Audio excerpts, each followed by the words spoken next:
Good morning, everyone. My name is Denise Mananis. I'm the Assistant Vice President for External Affairs for St. John's Riverside Hospital, and I'd like to welcome you all today to our latest in Riverside Talk, Everyday Toxic Products, What is Around You That You Need to Be Aware of.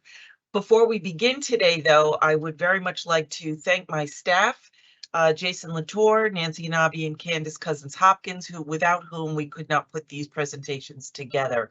So thank you very much for all that you do. Today, we are welcoming Stephanie Widmer. Dr. Stephanie Widmer is an emergency medicine physician here at St. John's, and she's also Director of Medical Toxicology here at St. John's. But before we get to our program, I would very much like to acknowledge our community partners who help us get the information out to the community. And let me start by our original partners, acknowledging them, the Yonkers Neighborhood Naturally Occurring Retirement Community and the Yonkers Public Library. We appreciate them. They've been with us through the whole time, getting information out to the community for us. Our new partners, we are happy to welcome the Ashling Irish Community and Cultural Center, the Department of Veterans Services, the City of Yonkers, Ardsley Parks and Recreation, Ardsley Senior Center, the Bronxville Community Center, the City of Yonkers, the Community Baptist Church, Hastings Community Center, the Irvington Community Center, Westchester Jewish Community Services, and Yonkers Pathways to Success. So thank you all for helping us get the word out to our very important people in the community. Now, let me tell you a little bit more about Dr. Stephanie Widmer. She graduated from medical school in 2016 and is board certified in both emergency medicine and medical toxicology. She completed her residency and fellowship training at North Shore LIJ of Northwell Health. Dr. Widmer works full-time as an attending physician at St. John's Riverside, where she is the director of the Medical Toxicology Service and the Assistant Program Director of the hospital's Emergency Medicine Residency Program. Dr. Widmer is active in research and scholarly activity as the current chair of the IRB committee. She's passionate about medical journalism and is an affiliate of the ABC News Medical Unit. Dr. Widmer frequently appears as a medical expert on various media outlets, and I can't tell you how thrilled we are to have you here to enlighten us, because there's so much information out there that we need to understand better. So thank you for joining us. Hi, Denise. Thank you so much for having me. I'm really excited. So, okay, let's jump right in. I'm going to just start with, for our audience sake, explain to us what medical toxicology is, because honestly, when you first joined us, I was like, well, what is that? Right. So toxicology itself is pretty much the study of toxic or harmful substances, poisonous substances. Medical toxicologists, there are environmental toxicologists, there's different types of toxicologists. A medical toxicologist, you typically find us in the medical setting, usually in the hospital, sometimes an outpatient setting. But we take care of everything from, street drugs, medication overdoses, whether intentional or unintentional, stings, bites, poisonous or venomous animals, heavy metals, you name it. If it can cause harm to the human body, we treat it. That's very interesting. I do want to point out that I'm actually going to be inviting you back in the fall to talk about a different aspect of this, which would be the pharmaceutical and the street drugs and all of those kinds of issues. September, I think, is Recovery Month. And so we're going to plan a whole series of programs around those kinds of topics. So we're excited about that, but let's get to this. So the FDA, and there are probably other government agencies that regulate contaminants in our personal and household items. Is that regulation good? Is it working against us? Is it not good enough? I mean, what's the story about what's actually in our stuff and how it's regulated?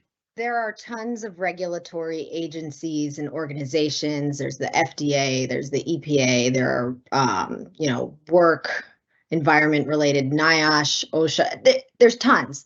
But if you think about, the FDA's job, right, and they try very hard to really regulate what what's in our personal use items, right? But if you think about it, there is almost an endless supply of these chemicals that are potentially harmful that are coming onto the market, and there are new chemicals being synthesized. It really is just almost an infinite amount of chemicals that they need to look out for and take care of. And there's almost an infinite amount of products that are coming onto the market, right? And on top of that, there's a lot of legal jargon and loopholes, things that sometimes exempt certain products from needing to be regulated. So their job, if you think about it, is almost impossible. If you take an infinite supply of these chemicals that need to be regulated with an infinite supply of products that are coming onto the market, they have a really hard job. They do a lot and they set limits, but you hear all the time, even that, so they monitor what is in our sunscreen, right? But you'll hear an independent lab was testing sunscreen and they found that there was more benzene than allowable in the sunscreen. How could this happen? Was this an FDA oversight? Was this a manufacturing issue? So it's a tough job. But sure, there are lots of agencies that do try to regulate everything. But the answer is, we can always do better. And the research is expanding. We're learning more about chemicals. So that. So, okay, so I get that it's such an infinite number of and also I think combinations of things that keep coming out in products. But let me ask you something. Are the companies that are producing all these new products, so a chemical unto itself may or may not be harmful, but in combination with other things, are the companies required that are producing these products, are they required to be doing their own testing? Are they required to show interactions, do research on these things? Or is that kind of like, well, that's not really our business? It depends. It depends on the company. Some companies state that they do their own testing. It depends on the chemical. It depends what the product is. It's tough. It is a little bit of a mess because there's just so much out there. But sure, companies are often required to report the ingredients, but again, there's like a lot of loopholes out here. You can almost make yourself crazy if you're trying to keep track of every single potentially harmful substance that's in everything. Right. But the FDA, they try to oversee everything and as much as they can and as much as they are, legally allowed to. And but it's a tough job. I meant to say one thing, and I just want to address our audience very quickly, and that is that if anyone has questions, they are invited to put them into the Q&A, and at the end, if we haven't covered something, I will be more than happy to read those questions. So I will be looking for those. But okay, so back to our conversation. I sort of grew up where there weren't hundreds of products to be used, but there were, and I don't really want to get into brand names, but there were, there was bleach, and then there was things that you use in the kitchen, and we just assumed that they were okay. But as when my family was young, when my kids were young, all of a sudden you started to see clean, no harsh chemicals, all of these eco-friendly, because that's become a big thing too. And you love the marketing around them, honest and pure, all of these words that are used. So the question is, do eco-friendly cleaners, let's focus on household products first. Do they actually work? Are they safer than the traditional products? I mean, even for me, I see on lots of social media, let's use vinegar and water and let's clean everything. Is that a real thing? I mean, so vinegar, it does have some property. It can kill some germs. It does not work as effectively as other, I guess, more toxic cleaners. But when you say things like pure and natural, these are words that are used for advertising, right? So, right. But we understand what the products and the companies are getting at, right? Like they're using less toxic chemicals. Do they work as effectively? Probably not. But are they doing what they say they're doing? They're saying they clean things, right? Cleaning means we're getting rid of dirt. It doesn't necessarily mean we're sterilizing things. So for the purpose of cleaning. I mean, I do have some natural cleaners in my house, and I have some not, natural cleaners in my house. And yeah, some of the natural cleaners, they clean. Are they sterilizing? Depends what you're going for, right? But yeah, they work for what they say they're working for. Right. So in other words, you can get rid of dirt, but not necessarily germs. Exactly. Okay. So, all right. So then how do we know how to read those labels? I mean, because everything is very much about the speak out there, the marketing speak and the advertising speak. So how do you have to really define an objective? Is that what you would say we should be doing? Sure. I mean, it can get overwhelming, right? Because just in terms of the advertising and the language that's used, and it depends what you're trying to avoid. And again, it's us kind of trusting these regulatory companies to make products and put products on the shelves that are not going to harm us. Now, a lot of people say, why are there harmful things in the stuff that we use in general? Well, sometimes in order to produce these products, there are byproducts that can be harmful. It just happens, it's just part of the manufacturing process, and it's unfortunate. But that's why a lot of the time there are limits that are set. You can look at every single label.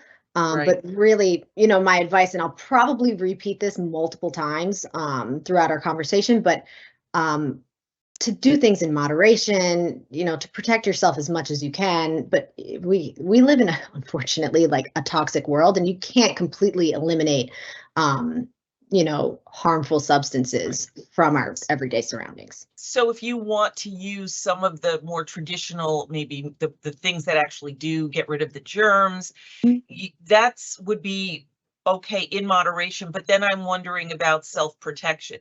So, I actually had this is just a personal side. I used bleach one time and I did not wear a mask, and I kind of hurt my lungs for breathing in a closed space, which if I had thought about it, I would have been like, well, that was pretty moronic, but okay.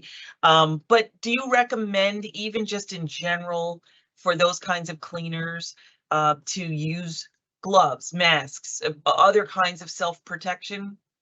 I think that's a great idea. Gloves, masks, being in a well-ventilated area, using things as directed, which is just super important. And I do want to make a point that mixing bleach or mixing any type of cleaners is a really, really bad idea. We see this happen all the time, where people mix bleach with ammonia or mix bleach with, toilet bowl cleaner, and it can create a gas that is very harmful to the lungs, and people come into the emergency department and they're coughing. So don't mix things, use them as they're indicated, use it as directed, well ventilated area. And of course, mask and gloves, it's only going to help you.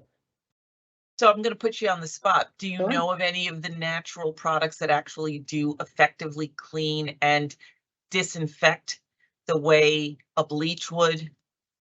I can't say. Some of them are really great at cleaning. And I mean, I don't know if I'm allowed to use brand names here, but there's like a Miss Myers that I have in my house, which cleans really, really well. Whether it disinfects, I don't think that any of them disinfect as well as the strong disinfectants, right? And they'll say on the label that they're a disinfectant. But do some of them work? Do some of them leave your house looking really clean? Yeah, for sure. And in cleaning, in washing things off, you're kind of like getting rid of some of the germs. You're not necessarily killing them, but It's very interesting. I'm getting some really good questions, so just be patient, my Sure. friends out in the audience. Let's keep going. Okay, so that's sort of cleaning products, and I guess the advice there is just sort of read the labels, protect yourself, use things in moderation, figure out what your goal is. Okay, food, microwaves, heating food, plastics, nonstick cookware, all of these have been in the news recently. So what, I've grown up with a microwave, but I'm sure that the original microwaves, which came a little before me, were maybe potentially more dangerous than the ones that are currently out and people are using. Is microwaving food safe? I mean, so everything depends, right? How often are you microwaving? How high is the temperature? What are you microwaving the food on? What is it contained in? It depends, right? Are we poisoning ourselves? I don't necessarily want to say we're poisoning ourselves, but are we probably being exposed to some harmful chemicals? And I don't want to blame the microwave rays themselves. That's not what I'm saying. But probably, but again, everything in moderation. Right. But you're not going to see someone come into the emergency department after using a microwave and they're acutely sick, right? Like I Right. microwave something and now Right. maybe over a long period of time, again, depending upon what you're putting in the microwave. But food in general, there's a lot of concerns about what's in our food and, how well it's being regulated. And we could talk about different chemicals for hours. And there's just a world of things out there that maybe shouldn't be in our food and we could regulate better. But again, Right. we've been eating a lot of these things for years and we're doing okay. Right. But could we do better? Now the whole discussion is centered around the plastics that you putting food into and heating up in the microwave because it was microwavable safe. Sure. But now there's discussion about the plastics leaching into, because of the heat, it's leaching into the food. Is that a danger cumulatively? And it's possible, right? If I leave plastic water bottles like in my car and it's hot that day, like, and is it overkill like that? Would I take a sip out of it? Probably. Would I let my kids? Probably not. It's all like risk benefit. But yeah, I mean, they're probably, and depending upon how much you're consuming, and there's always genetic predispositions to things and things like that. So you have to consider it on a case by case basis and consider it, the individual. But it's probably not without risk, right? That's what I'm trying to say. Okay. So that brings me to the nonstick cookware. Is it safe? Because that's been all over the news. Right. So I think a lot of the nonstick cookware is made with Teflon, and I have nonstick cookware and people use it, and I think the most important thing is that if you start to see that it's flaking, get rid of it. Don't use things, just don't run them into the ground. But I don't want everybody to leave here and this to be like a fear-mongering session, because it shouldn't be, right? Everything around us has the potential to be a little bit harmful or toxic, but we're doing okay, right? Okay. So but really, if it starts flaking, if it's melting, if it doesn't look like it's in good shape, maybe it's time to get new cookware. Okay. All right, that's fair. Let's go to personal products. So cosmetics, and fragrances. People, I use makeup every day. I use perfume every day. Is that a good thing? A bad thing? So this is tough, right? Because a lot of the times you can't even tell what's in the makeup product. Fragrance, you just said fragrance, for example. When people list that as an ingredient, that's not telling everything, right? So fragrance could be a whole bunch of stuff. So it can be a little bit misleading when you see fragrance as an ingredient in something. And in terms of harmful chemicals that are in makeup, there's just like a list of harmful chemicals that can show up in cosmetics, but it ranges like what effects these chemicals can have. It ranges from, allergies and people who are predisposed. Some people can use things and never have a problem, and other people get an irritation. Then there are other things like that may mess with your reproductive system and just hormone regulation, things like parabens, phthalates that we want to stay away from, that we should be listed on the label if they are there. But a lot of the time when you see things like natural products or organic products, that it doesn't mean a whole lot, because one of the things that would concern me the most in makeup is heavy metals like lead. Lead is well studied to have, neurological and cognitive effects on people, especially, young children, pregnant women. You want to avoid heavy metals in your products, but heavy metals are natural, right? So if something says natural, it doesn't necessarily mean that it's clean. It's just it's very, very complicated. I'm Mhm. sorry, is there a place to go, a list of these chemicals that we should be Yes. avoiding?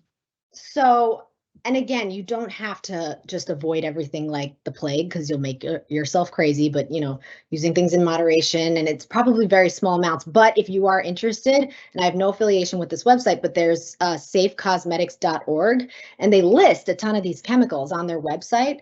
And they also list where you can get safe options.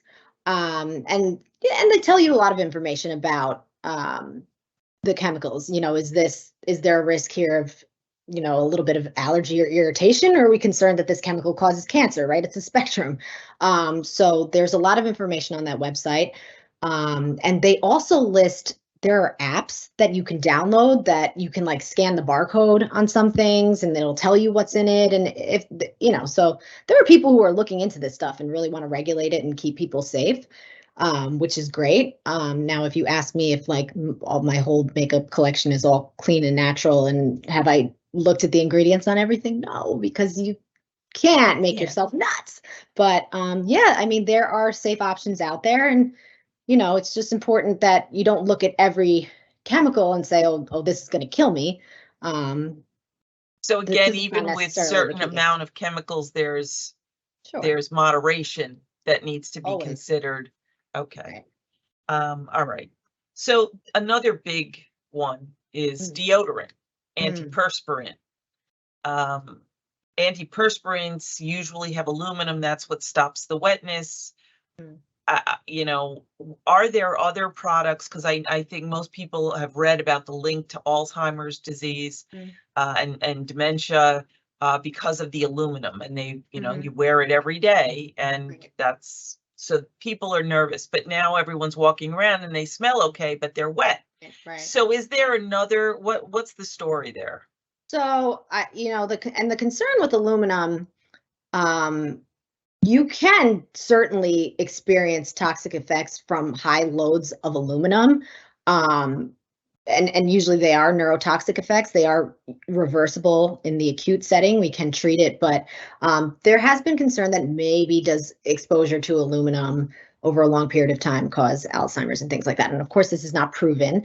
There's also concern that in the antiperspirant, there's aluminum, and you're putting it in the armpit area, which is close to the breast, and does this cause breast cancer? Right? There are some things that link the aluminum to that, but this, again, it hasn't been proven, but the concern is there for a lot of people. Now, are there safe alternatives? For sure. There's you could just type it into Google, if you're looking for something, usually without the antiperspirant, that it wouldn't contain aluminum. But do they work? It's hard to find one that works without the antiperspirant. That's the problem. I went on a kick a while ago to see if I could find one, and there's not that many that work well, which is tough, and if somebody else finds one that works, like, let me know. But it's really, it's hard, It is. All right, so I think we're just going to have to accept that right now we're all going to just be a little damp. and we'll go from there. One of the questions actually that the audience, and it was not in my original list of questions, but I do want to bring this up. And the question is the harmful emissions in the air that we breathe. And let's start in the home. How do we know if the air that we're breathing in the home is clean air? How do we, and then you can take that outside, and I know that in this country we have emission standards and other things, but is there a way to test the air? What should we be looking for? Do air purifiers work? So the most important thing is really having functioning smoke detectors and carbon monoxide detectors in the house. Mainly because those are the two things that will acutely kill you. Carbon monoxide poisoning, you can't smell carbon monoxide. It comes off of certain heaters and things like that. A lot of the time you see people using space heaters in the winter, and you can get carbon monoxide poisoning. A lot of times also when people use like Airbnbs and places like that that might not have their carbon monoxide detectors that have been checked, there have been unfortunate cases where people have gotten carbon monoxide poisoning, and it can be fatal, right? So carbon monoxide, you want to have a functioning carbon monoxide detector in your house. That's probably one of the most important things for inside the home air quality. In terms of other things, in the air or around the home that you can't necessarily see, most homes are checked for radon levels. Usually when you move in, and then it's not really done after that, but it's usually underground, in rock or like in the walls in buildings. So it's been linked to lung cancer, and most people don't think to do it, but if you've been in your home for years and years and years, it might be worth getting it tested again. But really just, I said earlier, like well-ventilated areas, keeping things well-ventilated is probably your best bet in the home, but certainly having functional carbon monoxide detectors and smoke detectors in the house is very important. So I don't know if anyone else feels this pain, but I feel like dust is everywhere. So other than, staying on top of it and cleaning and sweeping and vacuuming and doing dusting and all of that, do air purifiers work? I think air purifiers work to an extent. And when you say dust, like the makeup of dust can vary based upon the house. And now, if you're in an older house and you have small children, one concern would be like lead in the paint that can accumulate in the dust. And that's why, young children are brought for regular lead testing, which is super, super important. So it's just something to keep in mind in terms of dust exposure in older houses and young children in the house. But I do think air purifiers have a function, but some houses accumulate more dust than others, and a lot of the times it's just keeping up with the dust. Okay.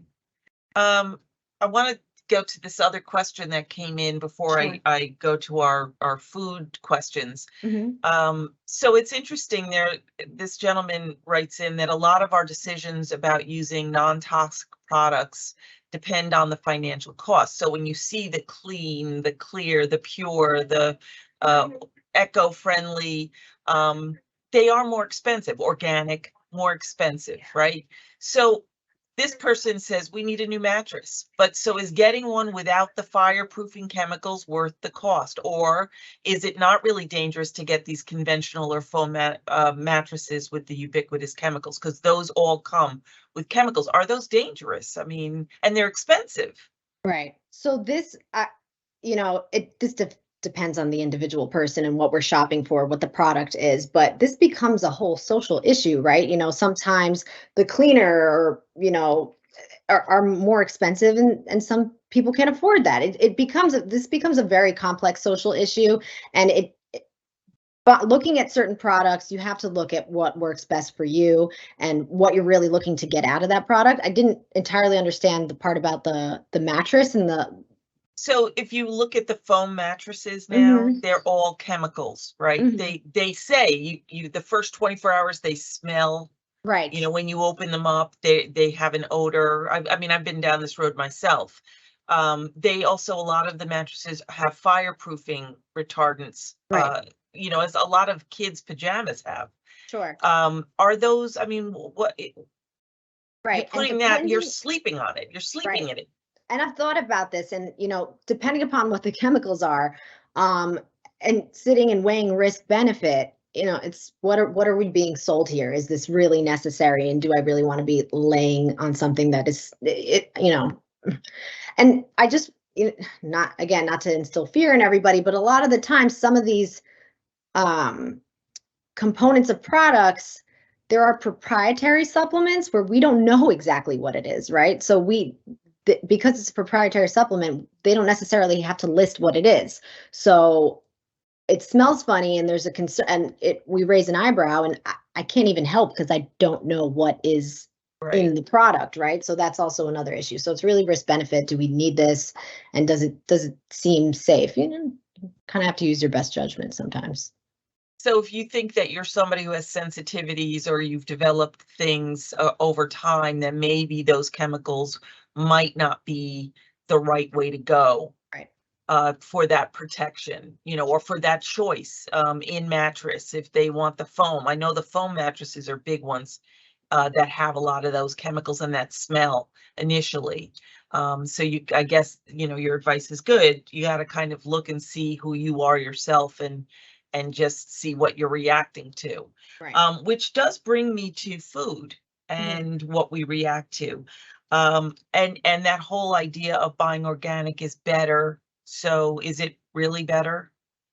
So just so everybody understands and we're all on the same page, the definition of organic, it basically means that it's been grown in soil that doesn't have any prohibited, pesticides, I think for the prior 3 years, right? So that's what organic means. Essentially, it's being grown in like clean soil. Okay. And this actually becomes really relevant when you're talking about baby food, because a lot of parents are very against buying food from a jar, right? Because they don't know what's in it and the manufacturer and blah blah blah. And this is why I get it organic. And this is why I always tell everyone variety is what's best, because organic foods, just because they're being grown without pesticides or certain fertilizers, doesn't mean that there's not heavy metals in them. Doesn't mean that the soil is being, so, and like I said earlier, heavy metals are natural, right? So you can have, and there are studies have been done, very high levels of arsenic, lead, things like that in the soil and in organic foods. Does that mean don't eat organic and it's worse? No, of course not. It just means you need variety in your diet, and to say one is better than the other is not realistic. It doesn't make sense, right? So, and if you choose to eat organic because you want to avoid pesticides or fertilizers, things like that, having variety in what types of organic food and crops and produce that you eat is very important, right? Certain types of food have more heavy metals than others. Certain types of food have more pesticides than others. So again, variety is the answer. So you're looking for balance. Right. All right. So let's talk about, you're in the supermarket, you've got your organic apple and you've got your regularly grown apple. How do you know? I mean, so let's talk about the pesticides. How do you make an informed decision as to what you're willing? So to your children, what would you buy, and where are the pesticides residing? If you chose the regular one, not the organic one, are the pesticides in the skin? Because I've heard that. So they can be in the skin. And one way that we say to decrease your exposure to pesticides, peel it and wash it. Wash it before you eat it. Can some of the pesticides probably be incorporated or absorbed into the fruit? Probably. But again, moderation, variety, but washing it, peeling it. And I'm not going to sit and rattle off a whole bunch of fruit, but there are more fruit, and there's a list of fruit and vegetables. Some have more pesticides than others, right? They all are exposed to some type of pesticides, just because, without pesticides, we would have food shortages and things like that. So, again, we have to take the good with the bad. But there are certain fruits that are sprayed more and contain a heavier load of pesticides. Is there a list anywhere there that is, people can refer? I think it's called like the Dirty Dozen food pesticides, and you could just Google it, and there's like a list of 12 fruits that contain the highest amount of pesticides. And it's tested every so often. The list could probably change, but generally speaking, there's a list of about 12 that contain more pesticides than others, and then there's a list of clean ones too. So you could just go on, you could do your own research and Google, but there are some that contain more than others.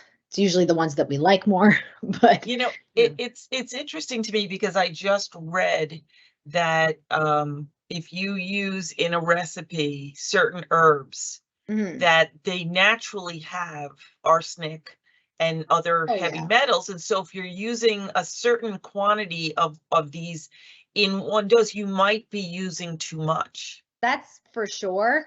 And again, it's not usually the amount that will make you acutely sick, that you'll end up in the hospital, right?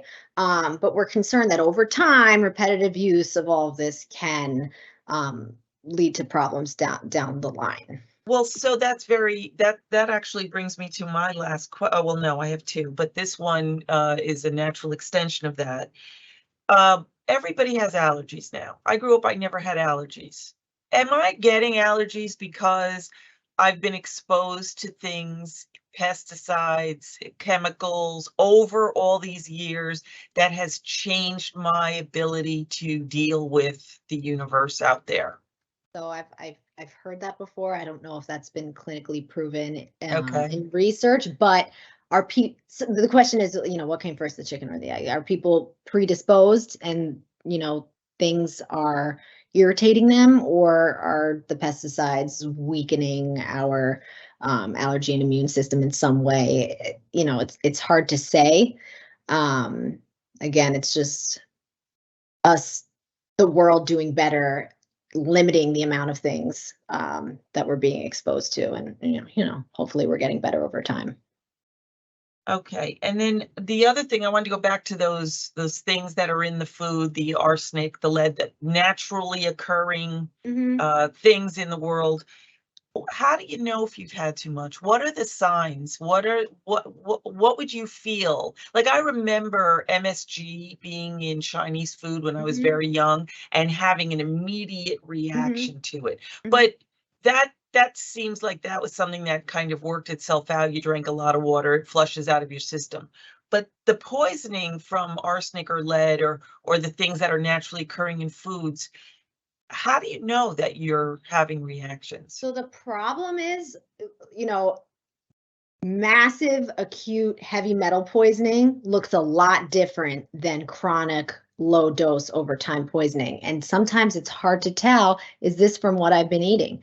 Sometimes unless, and I'm not saying everybody should run out and get tested for something, but unless like you have an elevated level, a lot of times heavy metals, I'll just say it starts with GI symptoms, but it's usually an acute large problem. I'm sure a lot of people are like, what? This is the answer to my problem. But it's usually an acute high levels of these heavy metals, right?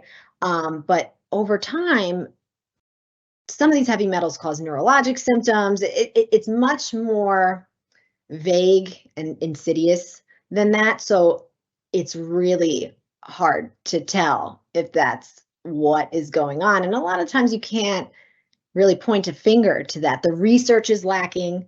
It's just we don't have, there's so many different things in the environment, right? It's hard to really pinpoint it. But so if you are experiencing issues, how would you test for these sorts of things? Because like, if you go and say to your doctor, okay, I have this GI issue or I have this symptom, doesn't seem like the first thing they're going to look at or even add on is a way to test for these levels. And you could bring it up to them, but it's important to not diagnose yourself. And, I always tell people, please don't go on the internet and look and Google your symptoms, because you'll end up fixating on something and blaming. You have to leave it to somebody who has experience with this. But, to be informed and to keep note of your symptoms and to go to a medical professional and explain this to them and let them, kind of decide, oh, this makes sense, this doesn't make sense, we can test for this, that's kind of the way to go, just because it's a very complex. So is it a blood test that can determine it depends. levels? So heavy metals, for lead, it's a blood test. Some it's a urine test. It really depends on which metal, and there are tons of them out there, so it depends. There are better ways to treat for different metals. All right. So just sort of finally, to kind of give us a last, word of advice in all of these all of the products, the food, the cosmetics, the cleaning products, mattresses, what's your best advice to our audience today? Variety and moderation for everything. Okay. So I'm very excited to bring you back to talk about drugs, both real drugs that people need for conditions and the illegal drugs that are creating havoc in all of our communities, even more than they did when they were in their pure forms, because now they're not. But we're very excited to bring you back. We thank you so much for your time and your expertise. And we just want to maybe switch off to tell our audience that if they still have concerns or would like to choose seeing a physician through our virtual urgent care, they need to call 914-207-0004, 914-207-0004, and make an appointment for virtual urgent care. And also, if anyone has any further questions, feel free, both of these emails that you're seeing come directly to me, info@riversidehealth.org and findadoc@riversidehealth.org, and then I send them off to the appropriate folks. So if anyone has a question for Dr. Widmer, send it to info@, and if you would like information on how to see one of our physicians, send it to Find a Doc and we will get back to you. And we appreciate your presence with us today, and thank you very much. Have a great day, everyone.